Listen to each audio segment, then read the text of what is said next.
So hi! Welcome and welcome back to my YouTube channel. And for today's tutorial guys, ituturo ko sa inyo kung paano nga ba umorder sa TikTok gamit ang ating credit card.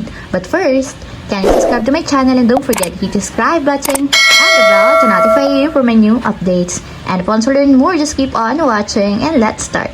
So ayan guys, for today's video, i-open lang natin ang ating TikTok account or yung ating TikTok app. And then after yan guys, pagka-open ng pinakang homepage ng TikTok, pumunta lang tayo sa TikTok shop para makapamili tayo ng item na gusto nating i-place order gamit ang credit card. So punta tayo sa shop. So dito guys, pwede kayong mag-search ng mga items or pwede naman kayong pumili na lang dito sa pinakang shop. So for example guys, is ito yung o-orderin ko. Click nyo lang yung item. And then kung makikita nyo guys, mayroong buy now sa baba. Ang gagawin nyo lang is itatap nyo yung buy now. And then, pili kayo ng variation kung ano yung orderin nyo. So, for example is ito. Then, tap nyo ulit yung buy now.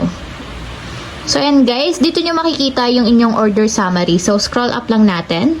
So, ayan guys. Kung hindi pa kayo nag-a-add ng credit card sa inyong TikTok account as payment method, pwede nyong i-add siya dito directly sa inyong order summary. Pero kung meron naman na kayong credit card and nailagay nyo na siya dito as payment method, ganito na yung lalabas sa inyo. So, nakalagay is Visa tapos yung inyong credit card number.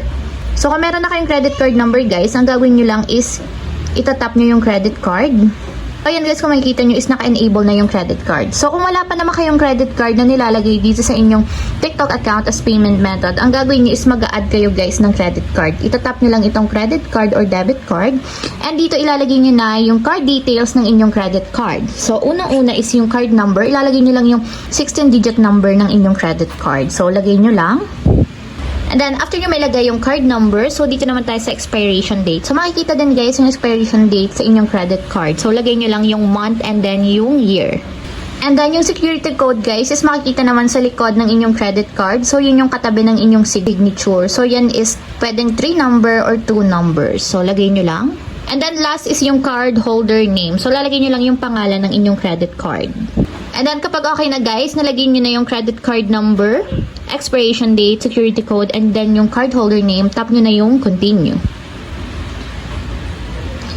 And ayan guys, kung makikita nyo, naka-enable na agad yung in-add nating credit card kanina. So, ganun lang kasimple guys kung paano nga ba mag-add ng credit card as payment method dito sa inyong order summary. So, kapag okay na guys, and kita nyo na nakatapad na yung red na circle dito sa inyong credit card, itap na natin yung place order. So, tap na natin.